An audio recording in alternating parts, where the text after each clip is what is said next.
Hello, everyone. Thanks for coming back. Or if this is your first time here, welcome. This is Learn While You Sleep or Relax. I originally created this channel to help me sleep.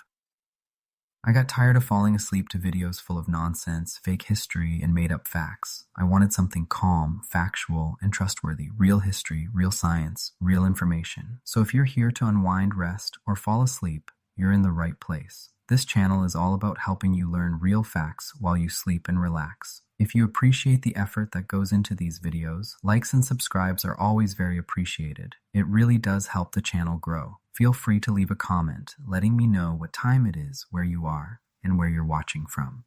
I love seeing how far these videos reach. Now get comfortable, settle in, relax, and let's begin. Today, we are going to continue our discussion of rocks. This is Rock Geology, Episode 2. Surge tectonics is a theory suggesting that the mantle flows not in cells or large plumes, but through a series of channels just below Earth's crust. These channels provide basal friction to the lithosphere. This concept gained popularity in the 1980s and 1990s. Recent research utilizing three-dimensional computer modeling indicates that the geometry of tectonic plates is influenced by a feedback mechanism involving mantle convection patterns and the strength of the lithosphere. Driving forces related to gravity are considered secondary within a broader framework of mantle dynamics. In contemporary thought, gravity acts as a major driving force, particularly via slab pull in subduction zones. One proposed driving force is gravitational sliding from a spreading ridge. Here, plate motion is influenced by the elevated position of plates at ocean ridges. As oceanic lithosphere forms from hot mantle material, it cools and thickens over time, which increases its distance from the ridge. The cooler oceanic lithosphere, being denser than the hot mantle, gradually sinks into the mantle, creating a slight incline as one moves away from the ridge axis. This mechanism, often referred to as ridge push, is somewhat misleading since there is no horizontal force pushing. Instead, it is more accurate to call it gravitational sliding. The topography of the entire plate varies, with spreading ridges being just one prominent feature. Other sources of this gravitational force include flexural bulging of the lithosphere before it subducts, which can create topographical effects that impact ocean ridges. Additionally, mantle plumes and hotspots may exert influence from below tectonic plates. Slab pull is believed to be the primary force acting on tectonic plates. The asthenosphere is generally viewed as too weak to cause motion through friction. Instead, plate motion is largely attributed to the weight of cold, dense plates sinking into the mantle at trenches. Recent models also suggest trench suction plays an important role. However, the North American plate moves without being subducted, which poses a challenge to this model, as does the motion of the African, Eurasian, and Antarctic plates. Older theories posited that large-scale asthenosphere or mantle domes drive plates through gravitational sliding. This mechanism reflects a secondary phenomenon rooted in the undation model of Van Bemmelen, acting on scales from individual island arcs to entire ocean basins. Alfred Wegener, originally a meteorologist, proposed tidal and centrifugal forces as the primary drivers of continental drift. However, these forces were deemed too weak to account for the movement of continents across the oceanic crust. Ultimately, Wegener revised his view, suggesting that convection currents served as the main force behind plate tectonics in the last edition of his book, published in 1929.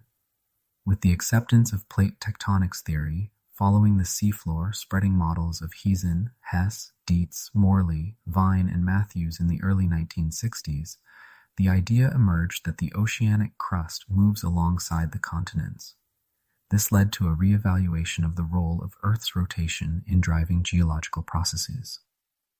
The more recent literature identifies several driving forces: tidal drag from the gravitational influence of the Moon and the Sun on Earth's crust, global deformation of the geoid caused by slight shifts of the rotational pole in relation to the crust, smaller deformation effects from wobbles and spin movements of Earth's rotation occurring over shorter timescales.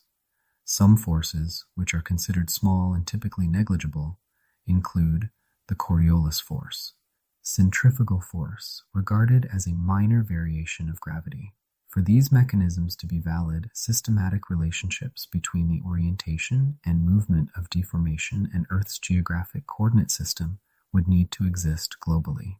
Studies conducted in the late 19th and early 20th centuries revealed the opposite, showing that tectonic plates did not move over time. Their analysis indicated that the deformation grid was fixed relative to Earth's equator and axis, with gravitational forces primarily acting vertically, resulting in only localized horizontal movements, known as fixus theories. Subsequent research has drawn upon these pre-plate tectonics observations to support current theories, including reviews by Van Dyke and collaborators. Of the many forces discussed, tidal force remains a debated potential driving force of plate tectonics. Other forces are considered in global geodynamic models that do not incorporate plate tectonic concepts, or as minor modifications within the overall plate tectonics framework. In 1973, George W. Moore and R. C. Bostrom presented evidence for a general westward drift of Earth's lithosphere in relation to the mantle.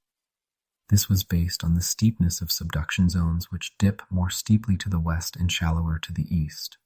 Their conclusion was that tidal forces, stemming from Earth's rotation and the gravitational influence of the Moon, drive plate tectonics.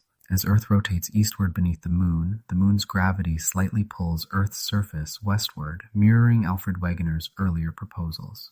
Since 1990, this theory has primarily been supported by Doglioni and colleagues, who revisited these ideas in a 2006 study.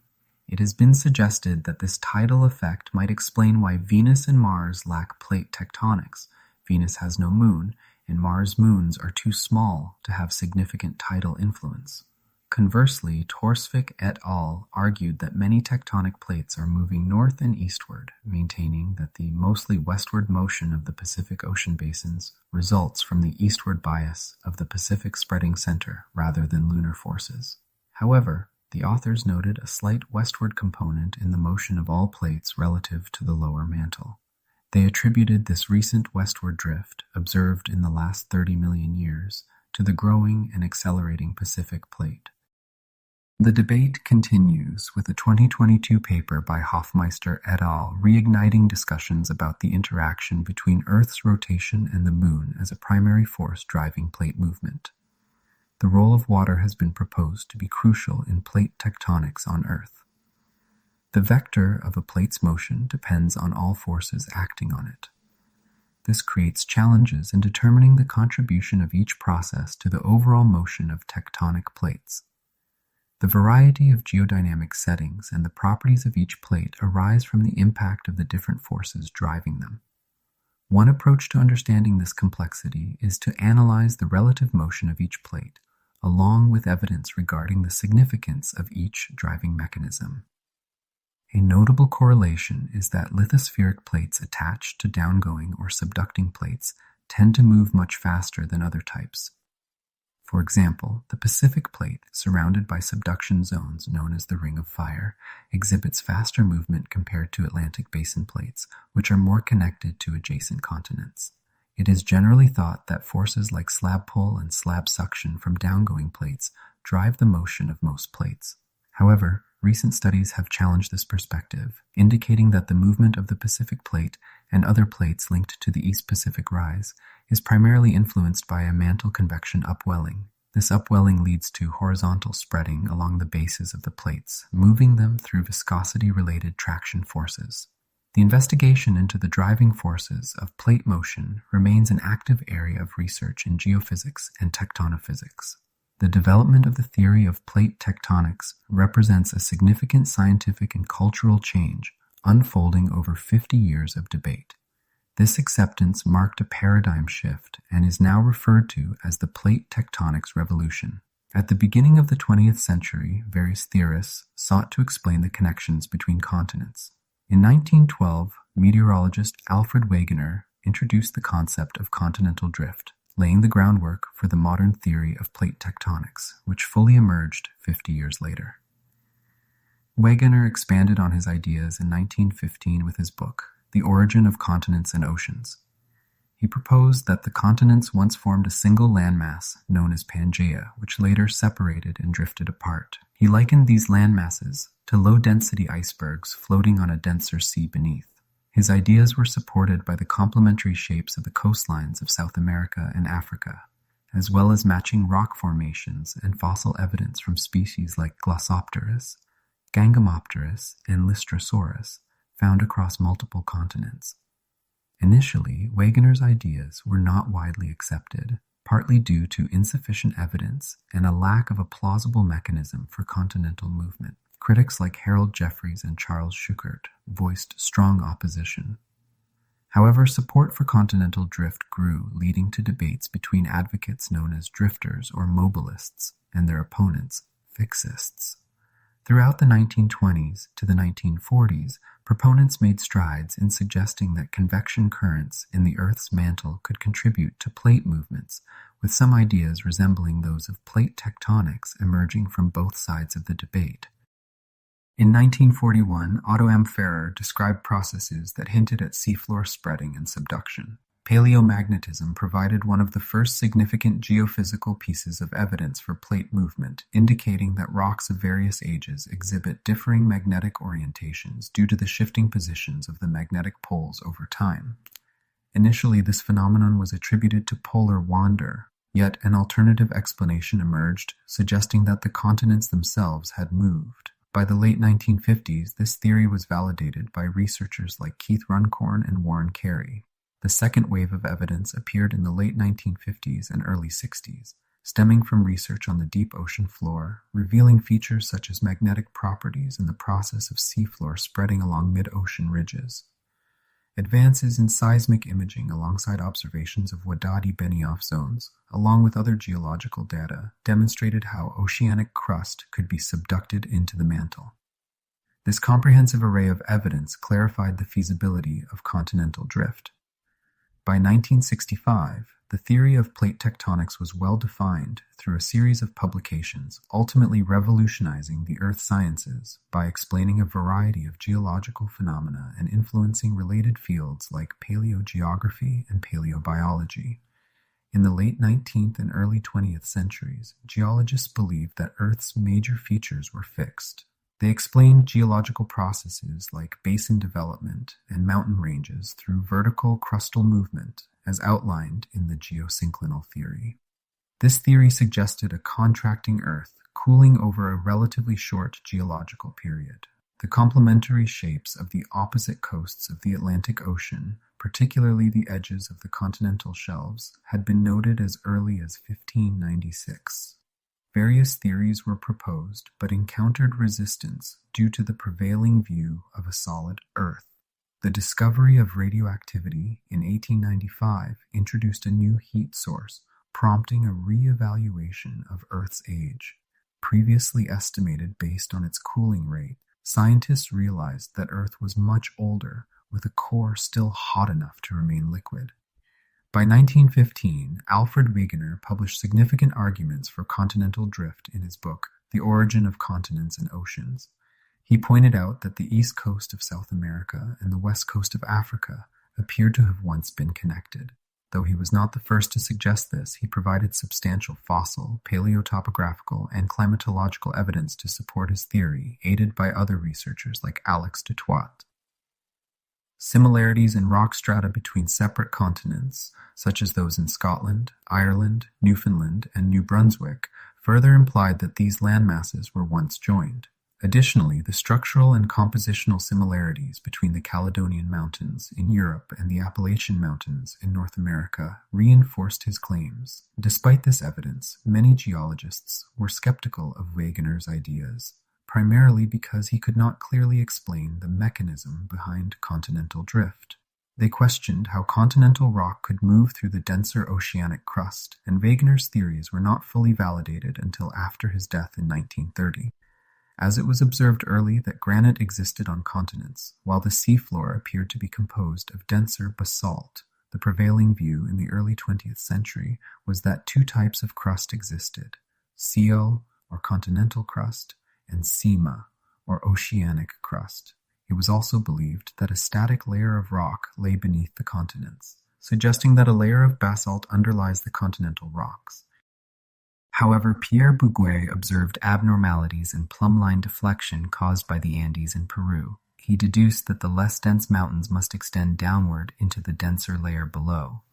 This idea of mountains having roots was later confirmed by George B. Airy during his studies of Himalayan gravity. Seismic studies ultimately detected corresponding variations in density. By the mid-1950s, it remained unclear whether mountain roots were embedded in surrounding basalt or floating on it like icebergs. In the 20th century, advancements in seismic instruments, like seismographs, allowed scientists to discover that earthquakes often occur in specific areas, particularly along oceanic trenches and spreading ridges. By the late 1920s, seismologists identified several prominent earthquake zones that were inclined 40 to 60 degrees from horizontal and extended several hundred kilometers into the earth. These became known as Wadati-Benioff zones, named after Kiyu Wadati and Hugo Benioff, who first recognized them. The study of global seismicity advanced significantly in the 1960s with the establishment of the worldwide standardized seismograph network, created to monitor the treaty banning above-ground nuclear weapons testing. Improved data from these instruments enabled precise mapping of earthquake concentration zones worldwide.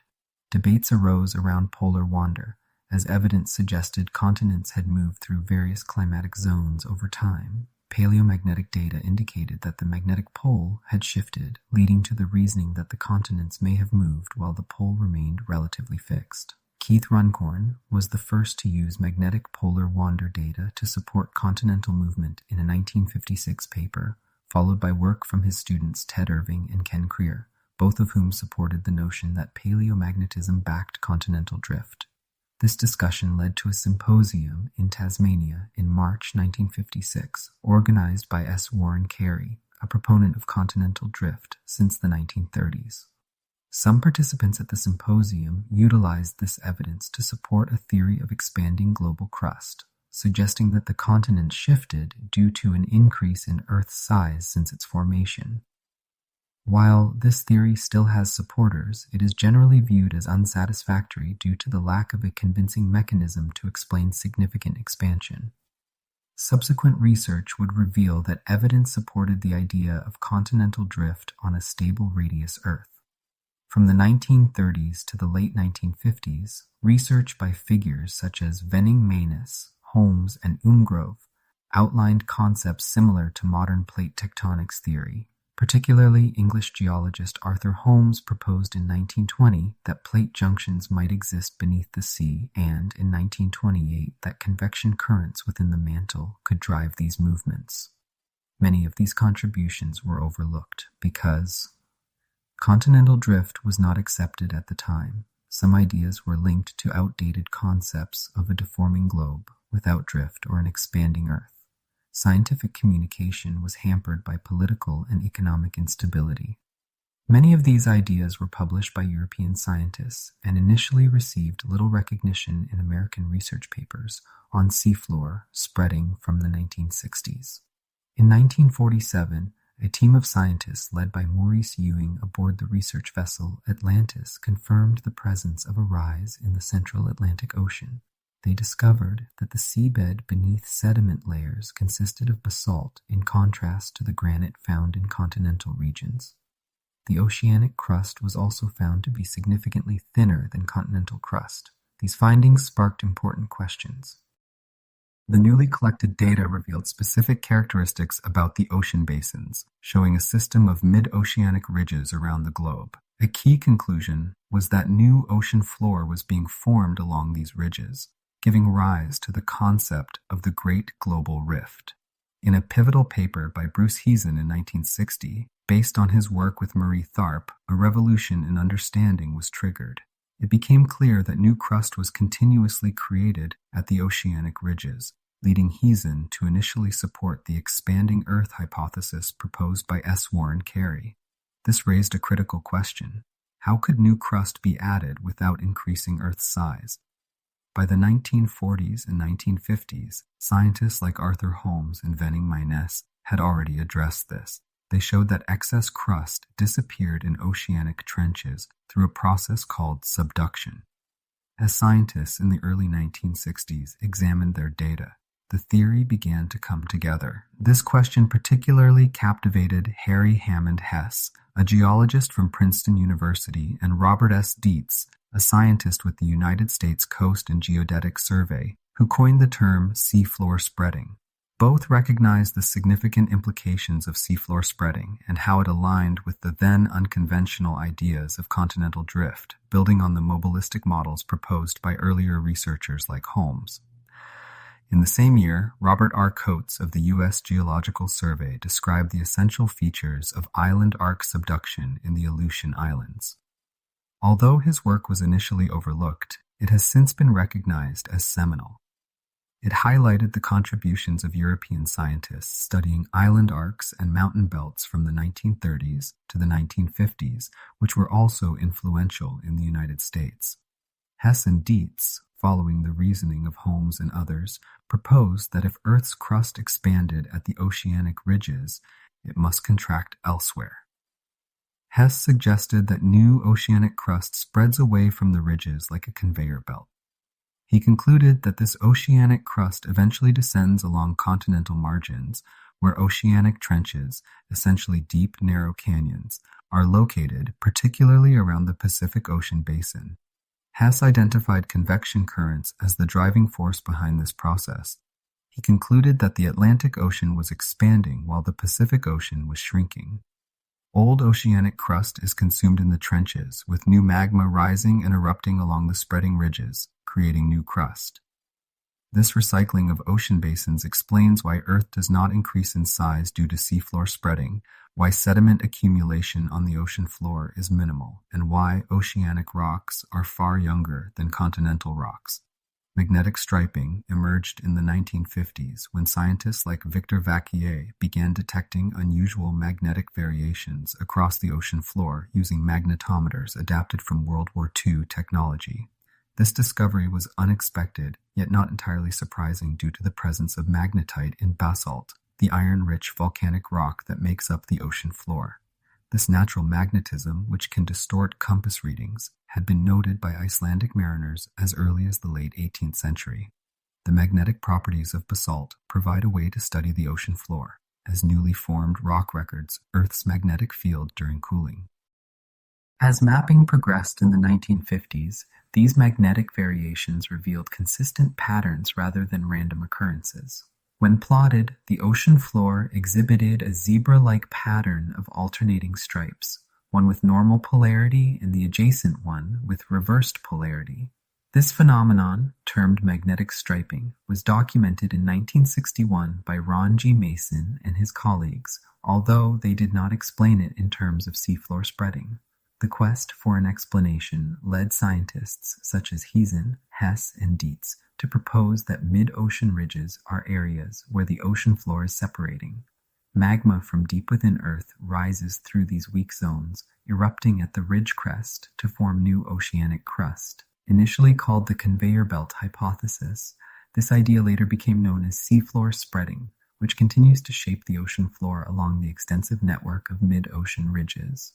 In 1963, just 4 years after the zebra-like maps were published, Lawrence Morley, Fred Vine, and Drummond Matthews independently realized the connection between seafloor spreading and magnetic striping, forming the Vine-Matthews-Morley hypothesis. This hypothesis linked the magnetic patterns to geomagnetic reversals and was supported by multiple lines of evidence. The stripes are symmetrical around the mid-ocean ridges.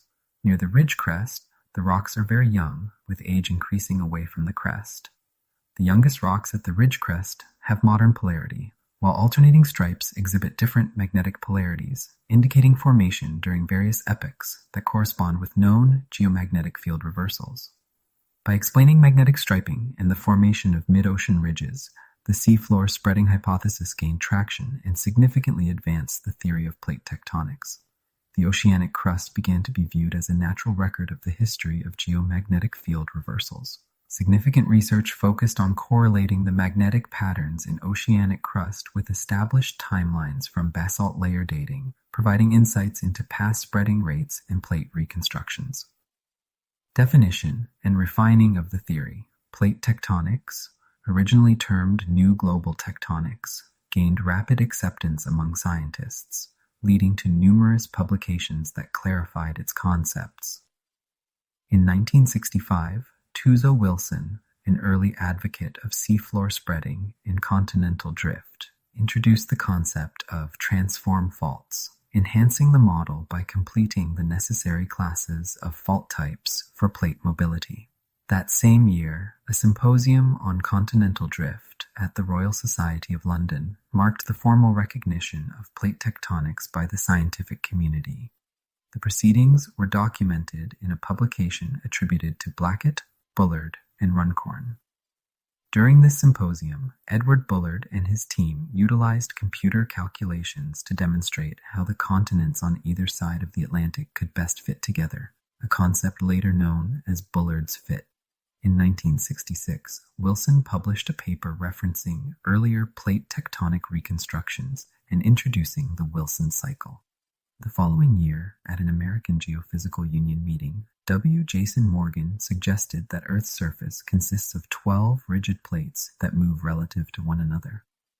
Shortly after, Xavier Lepichon unveiled a comprehensive model featuring 6 major plates and their movements, solidifying the scientific community's acceptance of plate tectonics. In the same year, Mackenzie and Parker independently proposed a model akin to Morgan's, using translations and rotations on a sphere to describe plate motions. From this point forward, discussion centered on the forces driving plate tectonics, transitioning from a kinematic approach to a dynamic theory. Early discussions emphasized mantle convection, following the ideas of A. Holmes. Researchers also highlighted the influence of gravitational forces from subducted slabs, as explored by Elsasser, Solomon, Sleep, Ulleda, and Turcotte. Some theorists suggested external forces from tidal drag by the moon and other celestial bodies. Since 2000, advances in computational models that simulate Earth's mantle dynamics have prompted a re-evaluation of mantle forces, following on earlier unifying theories proposed by Van Bemmelen. Implications for life. According to a hypothesis proposed by Robert Stern and Tara Scaria, plate tectonics are essential for a planet to support complex life, primarily due to its role in regulating the carbon cycle. Continental drift theory assists biogeographers in explaining the disjunct biogeographic distribution of contemporary life across different continents that share similar ancestors. Reconstruction is used to establish past and future plate configurations. This process aids in determining the shape and composition of ancient supercontinents and serves as a foundation for paleogeography. Active plate boundaries are characterized by seismic activity. Historical plate boundaries found within current plates can be identified through various evidence, including ophiolites, which suggest the existence of now disappeared oceans. The timing of the emergence of plate tectonics on Earth is highly debated, with estimates varying significantly among researchers and covering a vast span of 85% of Earth's history. Some propose that during part of the Archean period, roughly 4 to 2.5 billion years ago, the mantle was considerably warmer than it is today, possibly by 100 to 250 degrees Celsius. This heat may have rendered modern-style plate tectonics incompatible, suggesting that Earth might have experienced a stagnant lid or other tectonic regimes. The evolving felsic composition of preserved rocks from 3 to 2.5 billion years ago indicates that subduction zones likely arose during this time. Zircon evidence implies that subduction could have begun as early as 3.8 billion years ago. However, these early subduction zones seem to have been temporary and localized, though the extent remains uncertain. It is believed that modern plate tectonics took shape at least 2.2 billion years ago with the formation of the supercontinent Columbia, while some suggest that such tectonics did not emerge until 800 million years ago, based on the late occurrence of rock types like blue schist that require cold, subducted materials. There are also arguments that plate tectonics may have been active during the Hadean, over 4 billion years ago. To understand past plate motions, various quantitative and semi-quantitative methods are utilized. The geometric fit of continents, such as West Africa and South America, plays a crucial role in plate reconstruction. Magnetic stripe patterns supply reliable data on relative plate motions reaching back into the Jurassic period. The paths of hotspots allow for absolute reconstructions, although these are restricted to the Cretaceous and younger. Older reconstructions primarily depend on paleomagnetic pole data, which provide latitude and rotation information, but not longitude. By combining poles from different ages within a specific plate, researchers can create apparent polar wander paths, facilitating comparisons of motions across different plates over time. Additional evidence includes the distribution of certain sedimentary rock types, distinct faunal provinces, indicated by fossil groups, and the positioning of orogenic belts. The movement of tectonic plates has led to the formation and breakup of continents over geological time. This process has included the occasional emergence of supercontinents, which contain most or all of today's continents. One such supercontinent, Columbia or Nuna, formed between 2000 and 1,800 million years ago, breaking apart around 1,500 to 1,300 million years ago. Another supercontinent, Rodinia, is believed to have formed approximately 1 billion years ago, incorporating most of Earth's continents, before breaking apart into 8 separate continents around 600 million years ago. These 8 continents later reassembled into the supercontinent Pangaea. Pangaea eventually divided into Laurasia, which became North America and Eurasia, and Gondwana, which became the remaining continents. The Himalayas, the tallest mountain range in the world, are thought to have formed from the collision of 2 major tectonic plates. Prior to this uplift, the region was covered by the Tethys Ocean, modern plates. There are usually 7 or 8 major tectonic plates, which may include the African, Antarctic, Eurasian, North American, South American, Pacific, and Indo-Australian plates. The Indo-Australian plate is sometimes divided into the Indian and Australian plates. In addition to these, there are dozens of smaller plates, with the 8 largest being the Arabian, Caribbean, Juan de Fuca, Cocos, Nazca, Philippine Sea, Scotia, and Somali plates. Recent proposals have introduced the concept of smaller plates, known as terranes. This idea reflects findings that larger plates have undergone internal deformation and that both oceanic and continental plates have fragmented over time. Approximately 1,200 terranes are now recognized within oceanic plates, continental blocks, and the mobile zones that separate them, such as mountainous belts. The movement of tectonic plates is monitored using remote sensing satellite data, which is calibrated with measurements from ground stations. The appearance of plate tectonics on terrestrial planets relates to planetary mass. More massive planets than Earth are expected to exhibit this phenomenon. Earth itself may be a borderline case, with its tectonic activity influenced by the presence of abundant water, as silica and water form a deep eutectic. Venus shows no evidence of active plate tectonics. There is debatable evidence suggesting some tectonic activity in the planet's distant past. Events occurring since then, including the hypothesis that the Venusian lithosphere has thickened significantly over hundreds of millions of years, complicate the geologic record. The numerous well-preserved impact craters serve as a method for dating the Venusian surface. Currently, there are no known samples of Venusian rock that can be dated more reliably.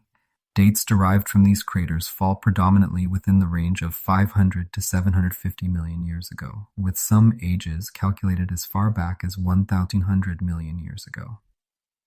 This research supports the hypothesis that Venus has experienced nearly complete volcanic resurfacing at least once in its distant past, with the last event occurring around the time of those estimated surface ages. The mechanism behind such significant thermal events is a topic of debate within Venusian geosciences. Some scientists advocate for processes involving some degree of plate motion. One reason proposed for the absence of plate tectonics on Venus is the planet's high temperatures, which inhibit the presence of significant water.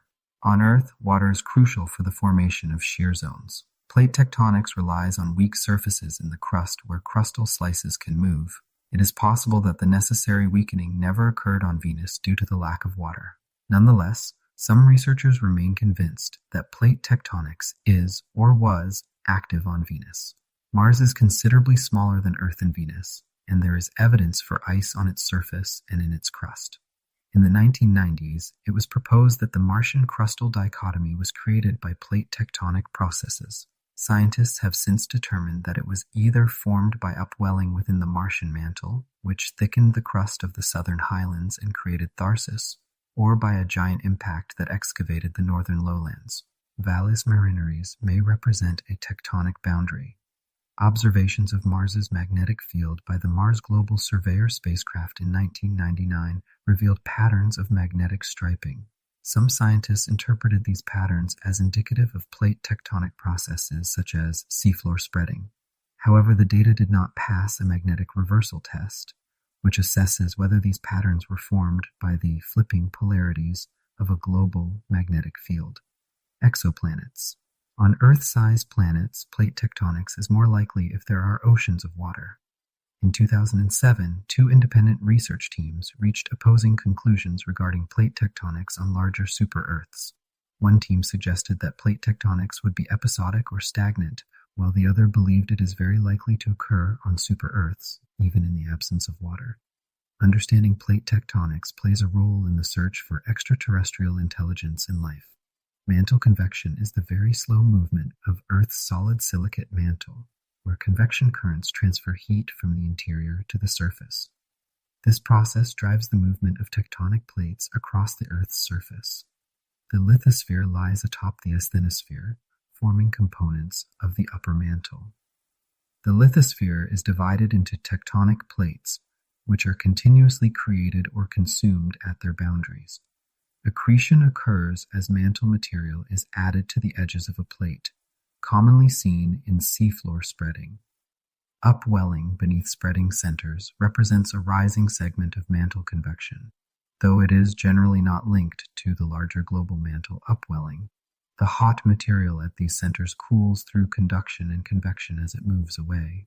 At the consumption edges of a plate, the material becomes dense and sinks due to thermal contraction, a process known as subduction, which usually occurs at oceanic trenches. Subduction represents the descending movement within mantle convection.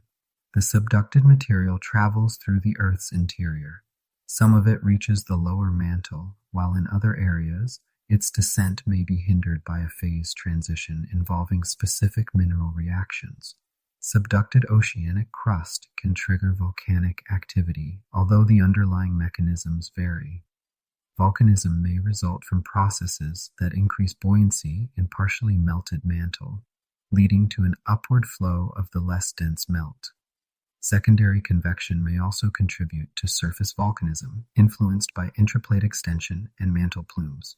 Studies have suggested that irregularities in the D layer could affect mantle convection dynamics. During the late 20th century, significant debate arose in the geophysics community regarding whether convection in the Earth is layered or whole.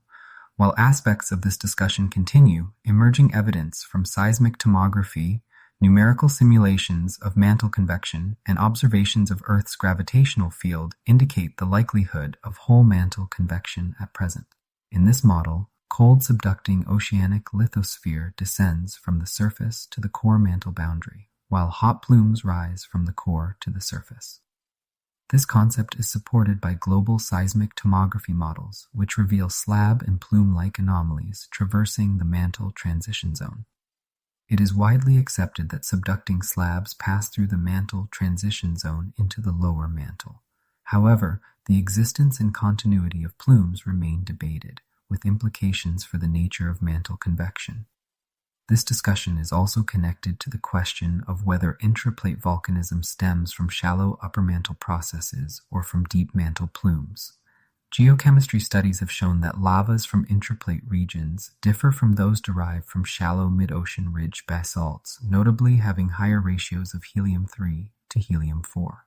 Helium-3, a primordial nuclide, is not generated on Earth and escapes the atmosphere quickly when erupted. The elevated helium-3 to helium-4 ratios in ocean island basalts suggest a source from a less mixed region of the Earth, potentially the lower mantle. However, some researchers argue that the geochemical differences might also reflect the inclusion of a small amount of near-surface material from the lithosphere.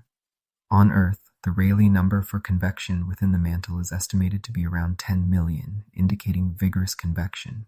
This value corresponds to whole mantle convection, which extends from the Earth's surface to the boundary with the core. The surface expressions of this convection are seen in tectonic plate motions, which generally move at speeds of a few centimeters per year. However, these speeds can increase in smaller scale convection occurring in low viscosity regions beneath the lithosphere and decrease in the lowermost mantle, where viscosities are higher. A single shallow convection cycle is estimated to take about 50 million years, whereas deeper convection may take closer to 200 million years. Currently, whole mantle convection is believed to involve broad downwelling beneath the Americas and the Western Pacific, areas with a long history of subduction. Upwelling flow is observed beneath the Central Pacific and Africa, both regions showing dynamic topography consistent with this upwelling.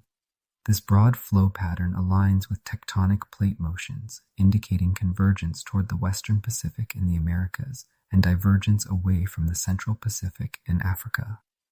The sustained divergence away from Africa and the Pacific over the past 250 million years suggests the long-term stability of this mantle flow pattern, aligning with other studies that propose the enduring nature of the large low shear velocity provinces in the lowermost mantle that contribute to these upwellings.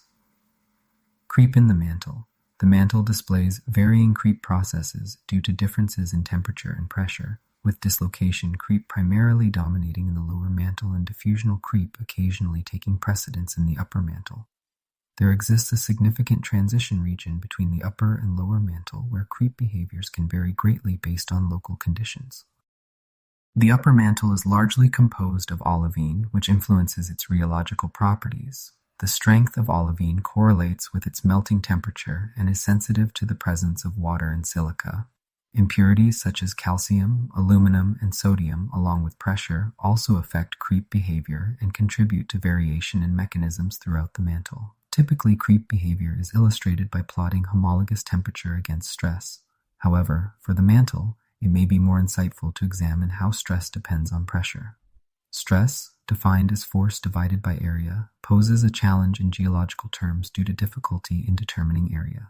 A specific equation represents this relationship in the context of the mantle. High pressures, around 1 megapascal at depths of 300 to 400 kilometers, are difficult to replicate in laboratory settings, so low-pressure data is often extrapolated to interpret high-pressure conditions using creep concepts from metallurgy. Most of the mantle operates at homologous temperatures between 0.65 and 0.75 and experiences strain rates ranging from 10 to the power of negative 14 to 10 to the power of negative 16 per second. Stresses in the mantle arise from several factors including density, gravity, thermal expansion, temperature gradients, driving convection, and the spatial extent of convection, resulting in stress levels typically between 3 and 30 megapascals. Due to large grain sizes, which can reach several millimeters under low stresses, it is unlikely that Nabarro herring creep is the dominant mechanism. Instead, dislocation creep prevails. Stresses below 14 megapascals lead to diffusional creep, while conditions above this threshold favor power law creep at half the melting temperature of olivine. Nevertheless, even at relatively low temperatures, the stress under which diffusional creep might operate is often too low for realistic conditions. Although water content increases power law creep rates by reducing activation energy, Nabarro herring creep remains generally insufficient to dominate. Transformation-enhanced ductility contributes further to deformation in the mantle. Below 400 kilometers, olivine undergoes a pressure-induced phase transformation, which increases ductility and promotes additional deformation. The presence of preferred lattice orientations observed in samples suggests the dominance of power law creep. Under dislocation creep, crystal structures tend to align in ways that reduce stress, an occurrence not seen with diffusional creep, thereby reinforcing the evidence for dislocation creep's prevalence.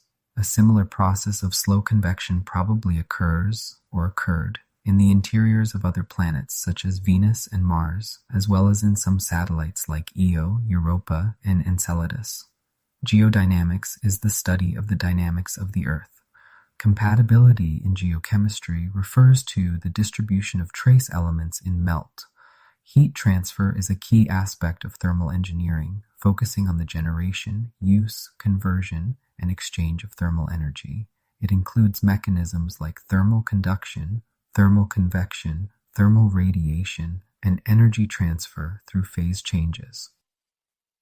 Engineers also consider mass transfer, where different chemical species move, which can enhance heat transfer. Heat conduction is the direct exchange of kinetic energy between particles, such as molecules, across the boundary between two systems. When an object has a different temperature than another body or its surroundings, heat flows until both reach the same temperature, achieving thermal equilibrium. This transfer occurs spontaneously from regions of higher temperature to lower temperature, as outlined by the second law of thermodynamics. In contrast, heat convection involves the movement of a fluid, which carries heat through its bulk flow. Convective processes also involve diffusion. Fluid flow can be driven by external forces or by buoyancy when thermal energy causes the fluid to expand, resulting in what is known as natural convection. Conversely, forced convection occurs when fluid movement is induced by mechanical means such as pumps or fans. Thermal radiation is unique as it transfers energy through a vacuum or any transparent medium, utilizing photons or electromagnetic waves, following established physical laws. Heat transfer is the energy exchange between materials, solid, liquid, or gas, due to temperature differences. Thermodynamic free energy represents the work a system can perform. Enthalpy, symbolized by H, is a thermodynamic potential defined as the sum of internal energy, represented by U, and the product of pressure and volume, expressed as P times V. The joule is a unit for measuring energy, work, or heat. Heat transfer operates as a process function, meaning the amount of heat exchanged depends on the specifics of how the process occurs, not just the initial and final states. The heat transfer coefficient is used in calculations involving thermodynamic and mechanical heat transfer. It represents the ratio between heat flux and the driving force for heat flow. Heat flux quantifies heat movement through a surface. In engineering contexts, heat often refers to thermal energy, a term rooted in historical beliefs of heat as a fluid. This perception influences everyday language. The transport equations related to thermal energy, mechanical momentum, and mass transfer share similar forms. These analogies aid in predicting conversions among these processes. Thermal engineering focuses on generating, utilizing, converting, storing, and exchanging heat transfer. As a key element in nearly every economic sector, heat transfer includes mechanisms like thermal conduction, convection, radiation, and energy transfer during phase changes. Mechanisms. The fundamental modes of heat transfer are advection, conduction, convection, and radiation. Advection involves the transport of a fluid from one location to another, relying on the motion and momentum of that fluid. Conduction, or diffusion, describes the transfer of energy between objects in direct physical contact. Thermal conductivity is the ability of a material to conduct heat, typically assessed using Fourier's law for heat conduction. Convection refers to the transfer of energy between an object and its surrounding environment through fluid motion. The average temperature serves as a reference for evaluating properties of convective heat transfer. Radiation is the transfer of energy through the emission of electromagnetic radiation. Advection refers to the transfer of matter and thermal energy through the movement of hot or cold objects from one location to another. This can be illustrated by simple examples such as placing hot water in a bottle to warm a bed, or the drifting of an iceberg due to changing ocean currents. A practical application of this concept is found in thermal hydraulics. The heat flux in thermal hydraulics can be expressed by the formula: heat flux equals the product of velocity, density, heat capacity at constant pressure, and the difference in temperature. Here, heat flux is measured in watts per square meter, density in kilograms per cubic meter, heat capacity in joules per kilogram per Kelvin, temperature difference in kelvins, and velocity in meters per second. Conduction. On a microscopic scale, heat conduction occurs as hot, rapidly moving or vibrating atoms and molecules interact with neighboring particles, transferring some of their energy or heat to them. Heat is transferred by conduction when adjacent atoms vibrate against one another or as electrons move from one atom to another. This process is the most significant means of heat transfer within a solid or between solid objects in contact. Fluids, especially gases, are less conductive. Thermal contact conductance studies heat conduction between solid bodies in contact. Conduction happens without the movement of particles, as illustrated when placing a hand on a cold glass of water. Heat moves from the warm skin to the cold glass, but if the hand is held a few inches away, little conduction occurs since air is a poor conductor. Steady-state conduction is an idealized model that occurs when the temperature difference driving the conduction is constant. Over time, the spatial distribution of temperatures in the conducting object remains unchanged. In steady-state conduction, the amount of heat entering a section equals the amount exiting, meaning the temperature change is zero. An example is the heat flow through the walls of a warm house on a cold day, where the inside is warm and the outside cold, keeping the rate of heat transfer nearly constant based on wall insulation. Transient conduction occurs when temperature within an object changes over time. Analyzing transient systems is more complex, with analytical solutions of the heat equation generally applicable only to idealized models. Practical applications often rely on numerical methods, approximation techniques, or empirical study. Convection. The flow of fluid can be driven by external forces or by buoyancy, which arises when thermal energy expands the fluid, as seen in phenomena like a fire plume. This natural process is referred to as natural convection.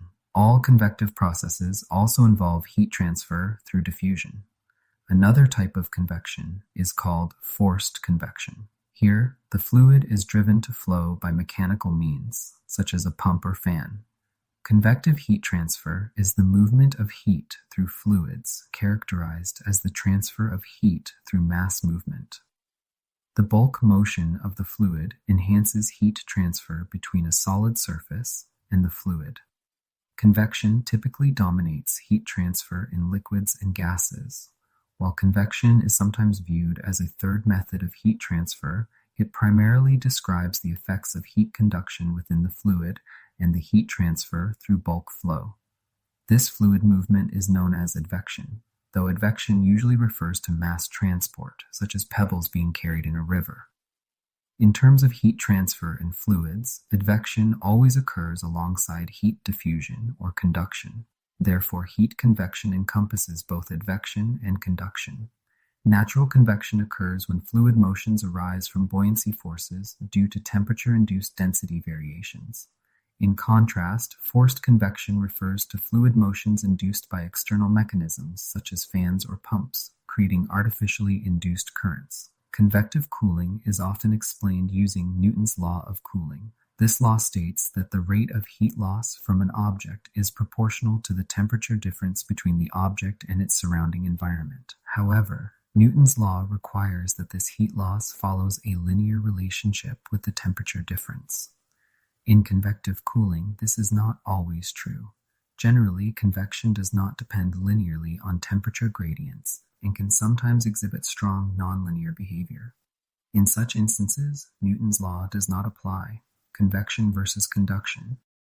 In a fluid heated from beneath, convection and conduction interact. If heat conduction is too strong, fluid moving downward by convection heats quickly, reducing its buoyancy and halting its descent.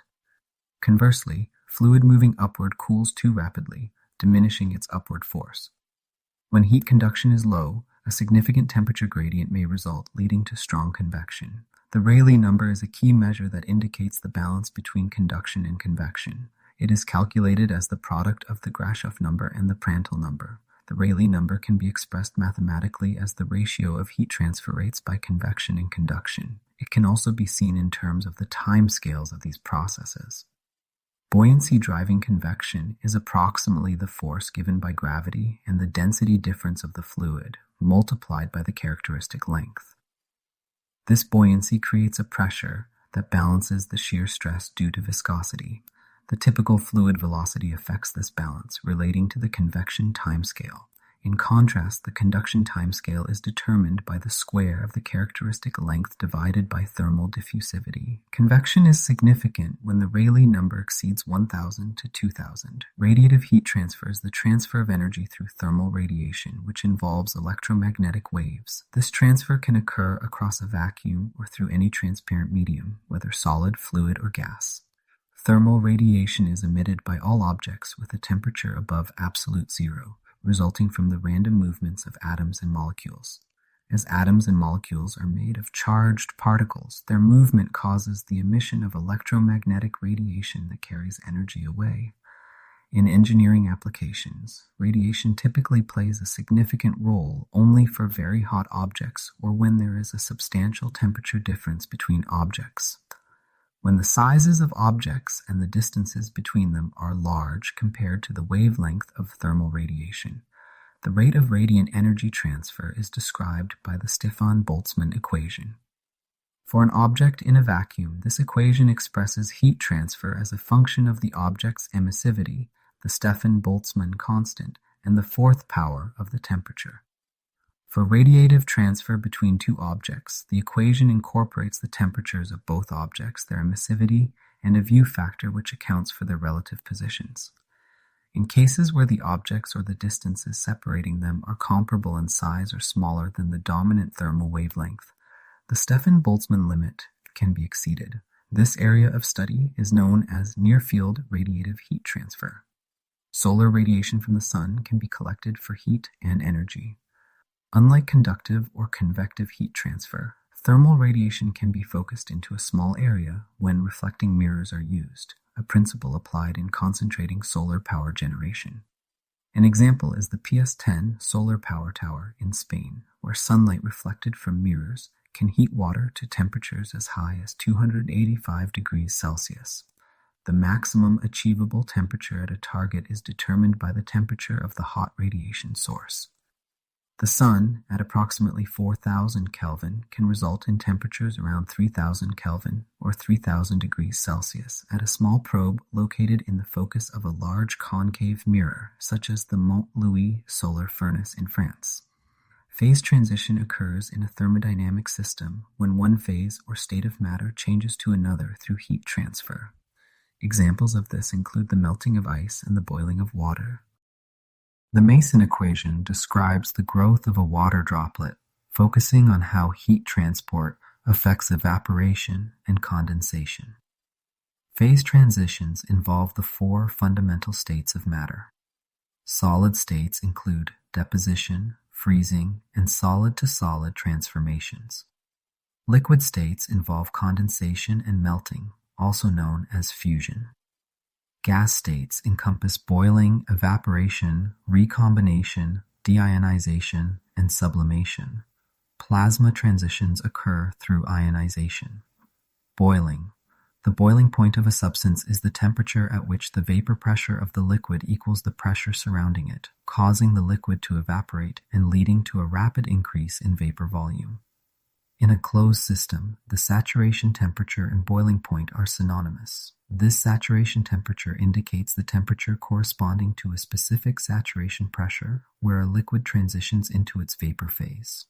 At this stage, the liquid is saturated with thermal energy, and any additional thermal energy will trigger a phase change. At standard atmospheric pressure and low temperatures, boiling does not occur. Instead, heat transfer is governed by conventional single-phase mechanisms. As the surface temperature rises, local boiling begins, with vapor bubbles forming, growing, and then collapsing in the surrounding cooler fluid. This process is known as subcooled nucleate boiling and is highly efficient for heat transfer. When bubble generation rates increase significantly, the bubbles start to interfere with each other, causing the heat flux to increase at a slower rate, with further increases in surface temperature. This phenomenon is referred to as departure from nucleate boiling, or D&B. When operating at standard atmospheric pressure and higher temperatures, the steady state of film boiling is established. In this regime, Heat fluxes across stable vapor layers are lower and increase gradually with temperature. Any contact between the fluid and the surface often results in the rapid formation of a fresh vapor layer, a process called spontaneous nucleation. At even higher temperatures, the heat flux reaches its maximum, known as the critical heat flux, or CHF. The Leidenfrost effect illustrates how nucleate boiling can hinder heat transfer due to the presence of gas bubbles on the surface of the heater. Since gas phase thermal conductivity is significantly lower than that of the liquid phase, this phenomenon creates a barrier that reduces thermal transfer efficiency. Condensation occurs when a vapor is cooled, changing its phase to a liquid. During this process, the latent heat of vaporization is released, equal to the heat absorbed during vaporization at the same fluid pressure. There are several types of condensation. Homogeneous condensation occurs during the formation of fog. Another type involves condensation in direct contact with a subcooled liquid. Additionally, condensation can happen on the cooling wall of a heat exchanger. This mode is commonly used in industry. Dropwise condensation is challenging to maintain, so industrial equipment is typically designed for filmwise condensation. Melting is a thermal process that causes a substance to transition from solid to liquid. This occurs when the internal energy of the substance is increased, usually through heat or pressure. As the temperature rises to the melting point, the ordered structure of ions or molecules in the solid begins to break down, leading to liquefaction. Generally, molten substances have reduced viscosity at elevated temperatures. An exception to this is sulfur, which experiences an increase in viscosity due to polymerization before it decreases again with higher temperatures in its molten state. Heat transfer can be modeled in various ways. The heat equation is a significant partial differential equation that outlines how heat, or temperature, is distributed in a specific area over time. Exact solutions to this equation exist in some instances, while in others it must be solved numerically. This can involve computational methods, including DEM-based models for thermal and reacting particulate systems, as reviewed by Peng and colleagues. Lumped system analysis simplifies complex equations to a first-order linear differential equation. In this case, heating and cooling follow a straightforward exponential solution, known as Newton's law of cooling. This analysis uses the lumped capacitance model, an approximation in transient conduction applicable when heat conduction within an object is significantly faster than across its boundary. This method effectively transforms one part of the transient conduction system within the object into an equivalent steady-state system. It assumes a uniform temperature throughout the object, even though this temperature may change over time. The method involves calculating the Biot number, which is the ratio of conductive heat resistance inside the object to convective heat transfer resistance at its surface. When the Biot number is small, it supports the assumption of a uniform temperature within the object. This indicates that heat entering the object can quickly distribute evenly due to lower resistance compared to the heat entering the object. Climate models study radiant heat transfer through quantitative methods. They simulate the interactions of the atmosphere, oceans, land surface, and ice. Engineering heat transfer plays a crucial role in the operation of many devices and systems. Principles of heat transfer can be applied to manage temperature, whether to preserve, increase, or decrease it in various situations.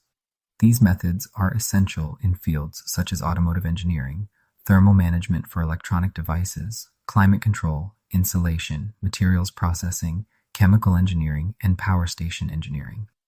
Thermal insulators are materials designed to reduce heat flow by limiting conduction, convection, or both. Thermal resistance is a property that measures how well an object resists heat flow, quantified as the amount of heat over time relative to the temperature difference. Radiance is the measure of the amount of radiation that passes through or is emitted. Radiant barriers reflect radiation and thereby reduce heat flow from radiation sources. Not all good insulators function well as radiant barriers. For example, metal reflects radiation effectively, but is a poor insulator. The effectiveness of a radiant barrier is determined by its reflectivity, which represents the fraction of radiation reflected. A material with high reflectivity at a specific wavelength has low emissivity at that wavelength, and the two are related by the equation reflectivity plus emissivity equals 1.